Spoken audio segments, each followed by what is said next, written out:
गहरे जंगल के बीचों बीच एक छोटा सा गांव था, जहां तरह तरह के जानवर मिलजुल कर रहते थे। इस गांव का नाम था हरियाली नगर। यहाँ के जानवरों के बीच एक अजीब सा आपसी प्यार और समझदारी थी। वे एक दूसरे की मदद करने और साथ रहने में विश्वास रखते थे। बच्चों के लिए खासकर यह गांव किसी स्वर्ग से कम नहीं था।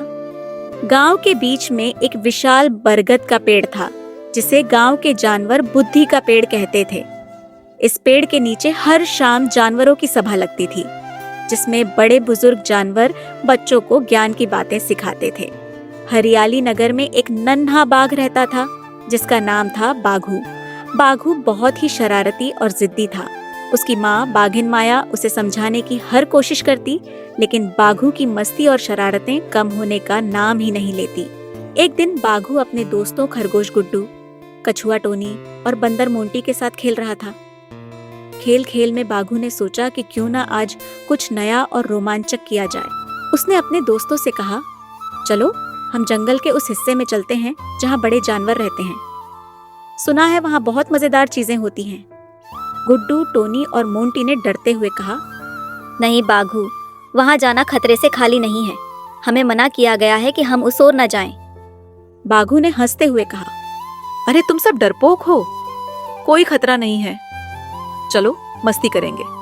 बाघू की बातों में आकर गुड्डू, टोनी और मोंटी ने भी हामी भर दी और वे सभी जंगल के उस हिस्से की ओर चल पड़े। जंगल का वह हिस्सा बड़ा ही डरावना और घना था। वहाँ की हवा में एक अजीब सी खामोशी थी, जैसे कि पेड़ पौधे भी अपनी सांसें रोककर बैठे हों।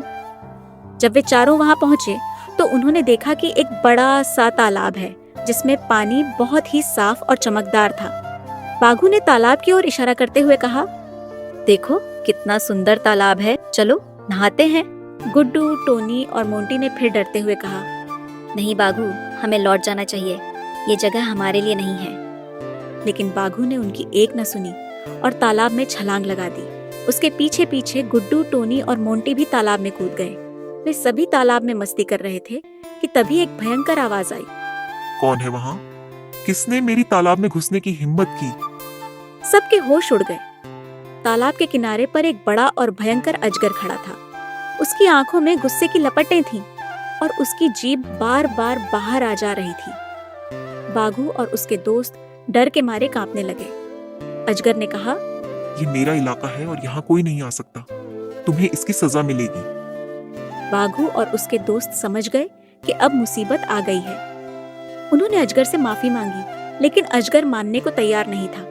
तभी बाघू को अपनी माँ की सिखाई हुई एक बात याद आई, कभी भी घबराओ मत, सोचो और समझदारी से काम लो। बाघू ने हिम्मत करके कहा, महाराज, हम आपकी जमीन पर बिना आपकी इजाजत के आ गए, इसके लिए हम माफी चाहते हैं, लेकिन हम आपकी मदद कर सकते हैं। अजगर ने हैरानी से पूछा, तुम मेरी मदद कैसे कर सकते हो? बाघू ने समझाते हुए कहा, हमने सुना है कि आपके तालाब का पानी कम हो रहा है और आप इसे लेकर चिंतित हैं। हम जानते हैं कि पास की नदी में बहुत सारा पानी है। हम मिलकर एक नहर बना सकते हैं, जिससे पानी आपके तालाब तक पहुंच सके। अजगर ने सोचा, ये बच्चे मदद करना चाहते हैं, क्यों ना इन्हें मौका दिया जाए। उसने कहा, ठीक है, अगर तुम यह कर सको तो मैं तुम्हें माफ कर दूंगा। बाघू और उसके दोस्तों ने तुरंत काम शुरू कर दिया। उन्होंने पास की नदी से तालाब तक एक छोटी सी नहर खोदी। दिन रात मेहनत करने के बाद आखिरकार पानी तालाब तक पहुंचने लगा। अजगर ने देखा कि बच्चे वाकई में उसकी मदद कर रहे हैं, तो उसका गुस्सा ठंडा हो गया। जब नहर पूरी तरह से तैयार हो गई और तालाब में पानी भर गया, तो अजगर बहुत खुश हुआ। उसने बाघू और उसके दोस्तों से कहा, तुमने मेरी मदद की है, इसके लिए मैं तुम्हें धन्यवाद देता हूँ।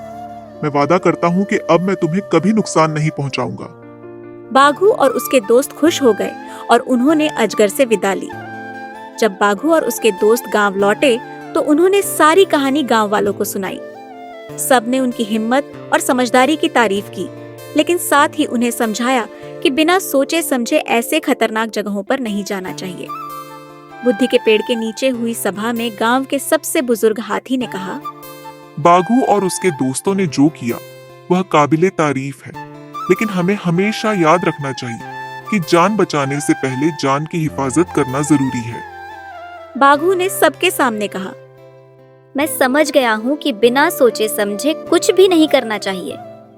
मुझे अपनी गलती का एहसास हो गया है और मैं वादा करता हूँ कि आगे से मैं कभी भी ऐसी मूर्खता नहीं करूँगा। इस घटना के बाद बाघू बहुत समझदार हो गया। उसने अपनी शरारतें छोड़ दी और अपनी माँ की बातें मानने लगा। अब वह और उसके दोस्त मिलकर हर शाम बुद्धि के पेड़ के नीचे बैठते और बुजुर्ग जानवरों से नई नई बातें सीखते। एक दिन गांव में एक बुरी खबर आई।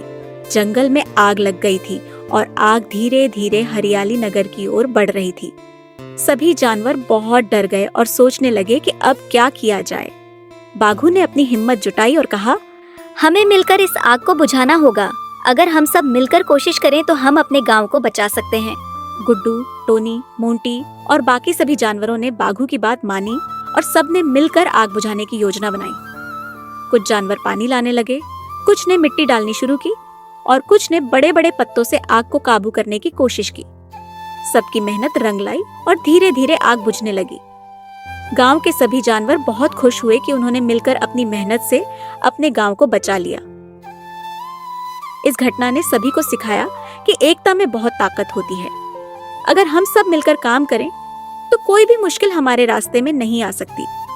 बाघू, गुड्डू, टोनी, मोंटी और बाकी सभी जानवरों ने मिलकर फैसला किया कि वे हमेशा एक दूसरे की मदद करेंगे और साथ मिलकर हर मुश्किल का सामना करेंगे।